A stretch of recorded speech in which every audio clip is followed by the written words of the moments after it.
Enough is enough. We are going to deal with you firmly. Hapa Amerika mnasemaje? Hata hapa Amerika. Mtu kama huyo apigwe risasi miguu, aende hospitali, akienda kotini. Mumesikia? Yes, sir. This divorce that the president is looking for, you shall get it, but it will be painful.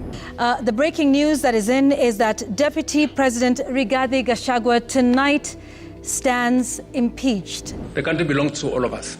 And if there is no country for William Ruto, there is no country for you. And if it is Ruto must go, tell me how you want me to go. Mimi nimewavumilia, lakini mahali imefika. Enough is enough. Welcome to Nairobi, man. This is Nairobi City. This right here is Nairobi. And we are witnessing the rise of an African dictator. Look at the dailies. Enough is enough. President is losing it. Kenya's president is mad. The guy is angry. Enough is enough. But I've got to tell you something, man. This president made the biggest blunder. He fired his deputy, and that man has become the greatest pain in his political career. Hapa Amerika mnasemaje? Hata hapa Amerika. So what we are now witnessing is a country that is increasingly becoming brutal. Young lives are being lost.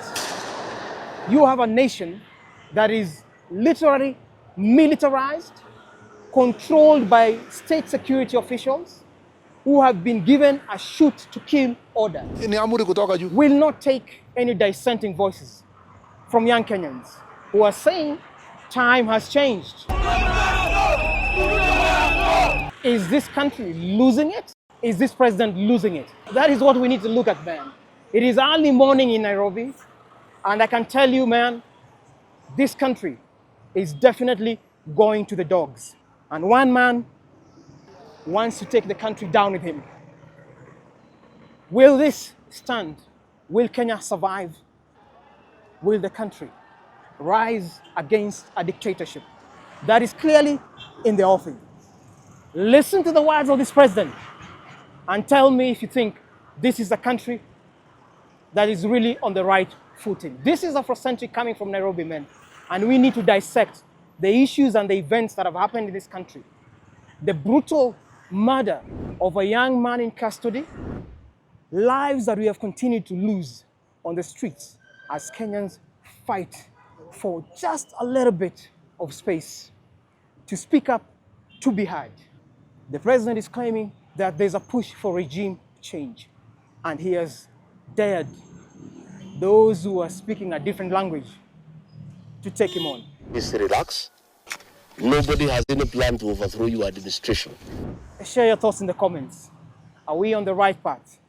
And if you're a black diaspora trying to invest in the country, do you really believe this is the right place for you to invest in this time and age? I don't know. Stick around and we share some thoughts from what we've gleaned from the streets and the demos that have happened in this country. This is definitely Afrocentric, man. So let's take a walk. We have all seen the events that have happened in this country. In June last year, 2024, young Kenyans that we know as Gen Z took to the streets opposing a bill that was being pushed down the throats of Kenyans by IMF. I vote yes.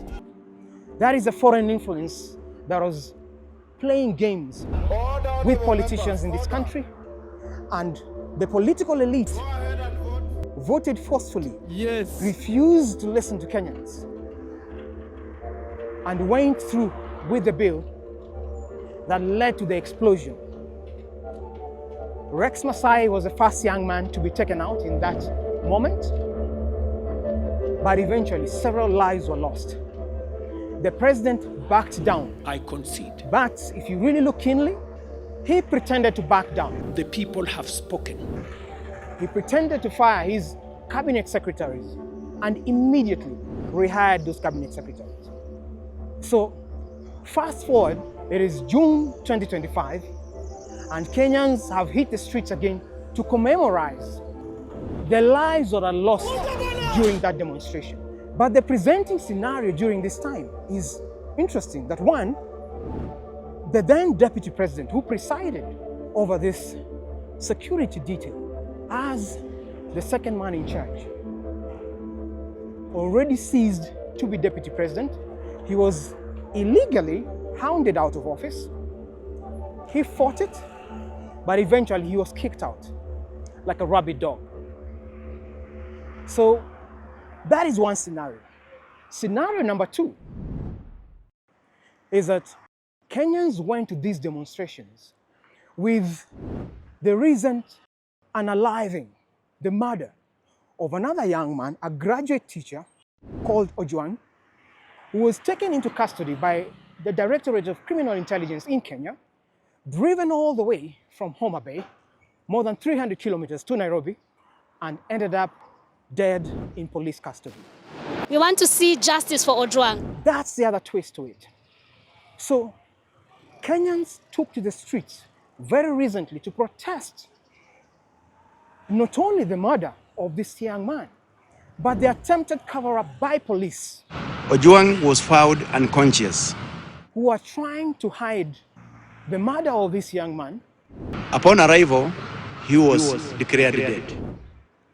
Claiming that he took his own life, self-inflicted pain while in police custody.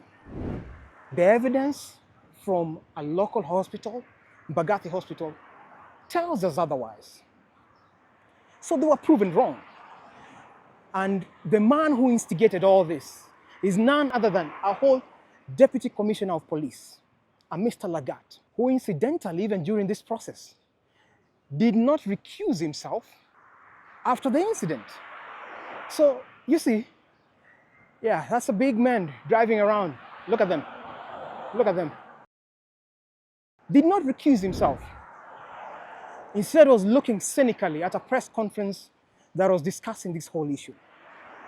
With that background already, Kenyans took to the streets and another life was lost. A young man taken out who was only selling masks, a hawker on the streets of Nairobi, man, selling masks to those who were demonstrating, obviously trying to fight off tear gas. So it has been one life lost after the other in what would appear to be brutal police force, but against a cloud of impunity.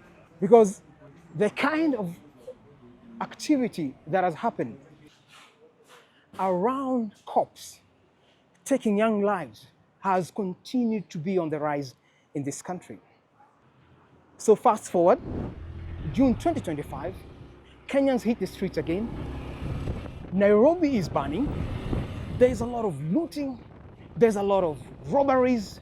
There is sexual violence even against women on the streets of Nairobi. And still the state is not moved. And there are moments when it would appear, such as around this place called OTC, that it would appear that the state essentially supervised activities either by rogue individuals, state agents, wielding clubs and attacking civilians, brazenly, openly, with state police in tow. Gangs and goons are using clubs and they're beating someone right in front of police officers.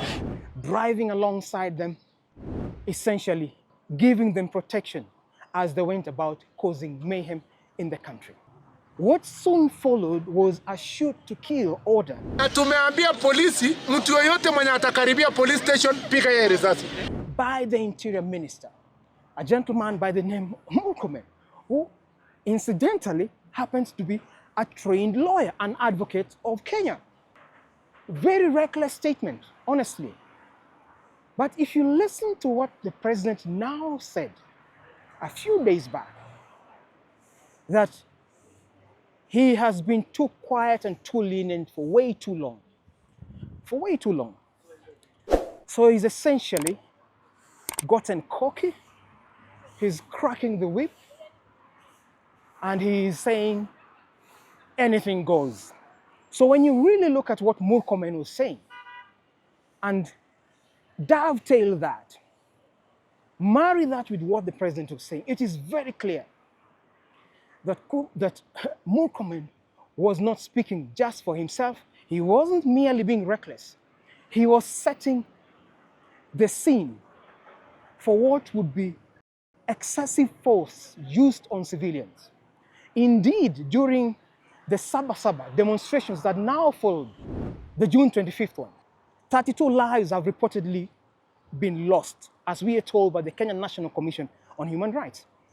32, 3 and 2 lives lost in that time. So that is one too many, honestly.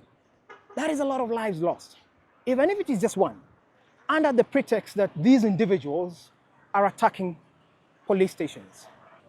While in reality, it is a state-sanctioned, brutal force acting on Kenyans.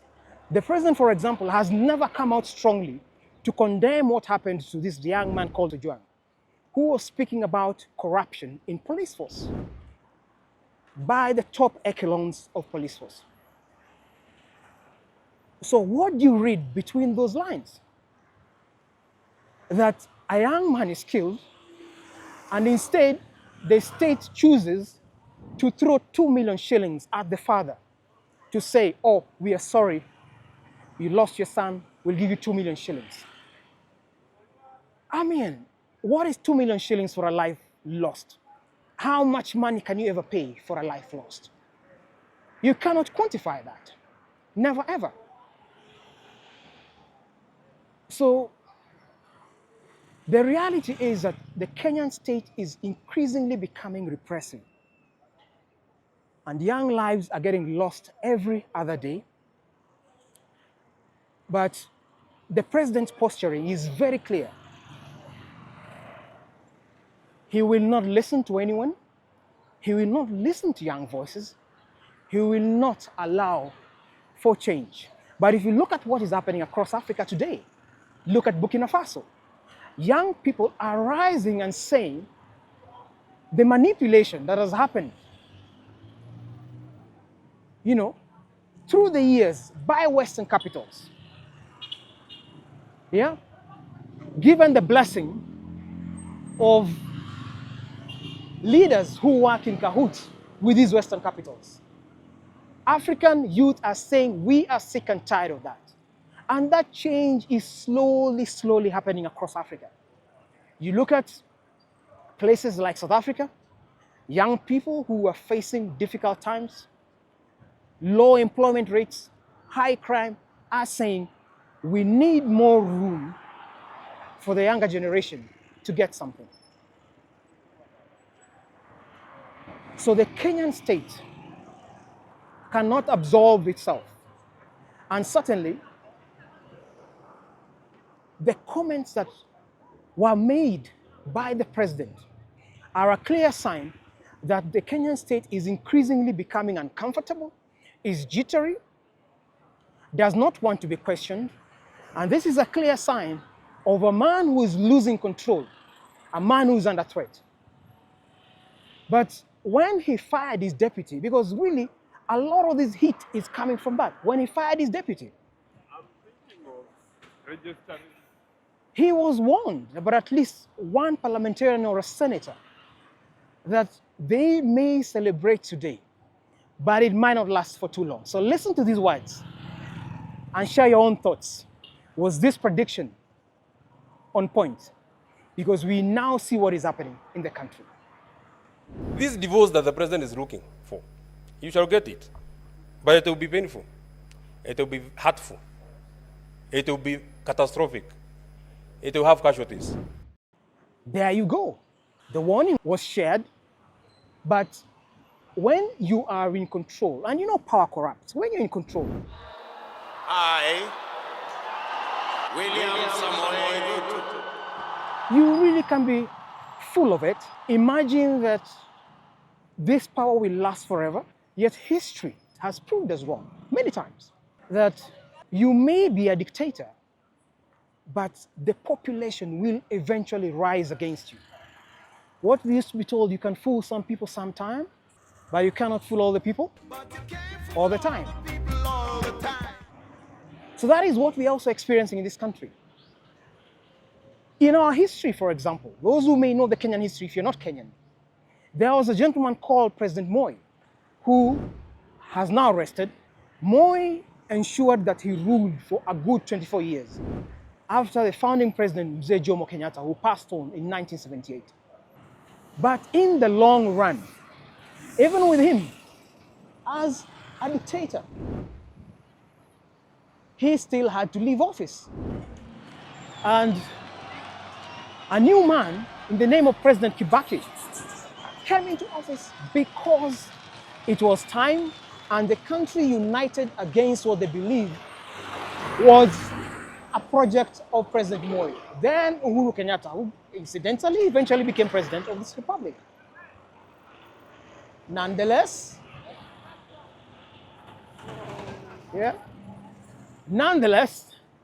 man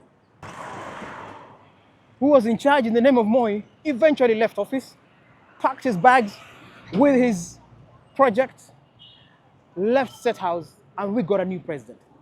So you gotta ask yourself, why is it so difficult for these people to read into history? History in Europe, history in Africa. Burkina Faso, that has been in the news lately, headed by President, Captain Ibrahim Traore, was ruled by another dictator who very sadly took out his own bosom buddy, Thomas Sankara, in a coup that appears to have been engineered by foreign powers. And France has been adversely mentioned over this for the longest time. So he took out his buddy, he became president, controlled that country with an iron fist. But eventually, the man was kicked out by a popular uprising. The man was kicked out. And Blaise Compaoré was found guilty of actually the murder, the assassination of President Thomas Sankara. So, though this history exists, those who are in leadership still forget that history. They will act cocky and believe that they're in full control and can never be vanquished. One of the most tragic chapters of this kind of history is a gentleman by the name of Nicolae Ceausescu. Some of you may remember him, others may not. But Ceausescu was the president of Romania, was eventually taken out by his own citizens, gunned down after brutal dictatorship during his reign. What Kenya is experiencing today is a repressive regime that is taking out young men, especially, abducting, shooting them like wild animals in the streets, and clearly not happy that they should be criticized. Yet, they are in public office. What the country is witnessing is what can aptly be called state capture, and the leadership has engaged the services of members of parliament, including MCAs, to become bloggers, spreading narratives about anarchy. Yet, it is the state that is not only instigating, but presiding over the said anarchy. That is the tragedy that we're experiencing in this nation. And unfortunately, the president is digging in. The man is digging in. Rather than find a means to engage with young Kenyans, a dialogue, place the interests of the nation at the very center of what he does, this leadership has instead decided that they can take lives, not be questioned, but if you dare respond or react to police brutality along the streets of Nairobi, then suddenly you are referred to as a terrorist or a traitor of the nation. You be the judge. Nation states are owned by citizens. Nation states are owned by citizens. So if nation states are owned by citizens, should individual leaders only require that citizens act as they please? Is the nation of Kenya an imperialism, an imperial state? Is this a monarchy? Because clearly what is happening is we are seeing the posturing of a leader that is acting imperial, that is acting like he's the only sovereign, who has full and unfettered control, exercising fiat rule in a country that the vast majority are young citizens. What happens in that kind of a scenario? Please share your thoughts, and especially young Africans across the world and blacks from across the world. What do you think? We're pretty much within the city center of Nairobi. The round building there is the Nation Center, the Nation Media Group, and right behind me is the Stanley Hotel. So the street that I'm actually facing is a street where Ben Karaoke, who recently was just buried, the hawker who was shot and killed by cops, was shot along that street over there. And the former police spokesman, a gentleman by the name of Owino, had the audacity to suggest that this young man insulted the cop. Where is the training of police force? Or where is the excuse that because you are insulted, you kill a young man? Seriously. It is the most ridiculous thing. You criticize or insult somebody, that your life should be taken for that. So that is a classic act that is happening in Kenya. This beautiful country, yeah, this beautiful country, if you haven't been here, look around. This is dead in the city center. This is Kenyatta Avenue, right there to your back. That's Kenyatta Avenue. And Ben Karaoke, along there, that's where he was shot. And I can share the clip here.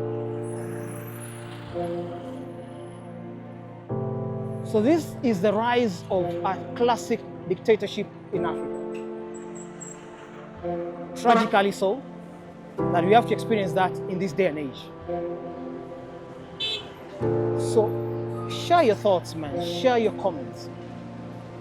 Do you support young Kenyans rising against the state that is brutal? Young Kenyans saying it is time for us to determine, to self-determine the story of our country, the direction that this country must take. Because it is time for new ideas. It is time for a younger, more energetic population that can take the country forward. That is what they are being denied by a brutal police force. That is what they are fighting against. The voice of reason, the voice of change. Share your thoughts, man. And if you are a believer, you support, show the love, man.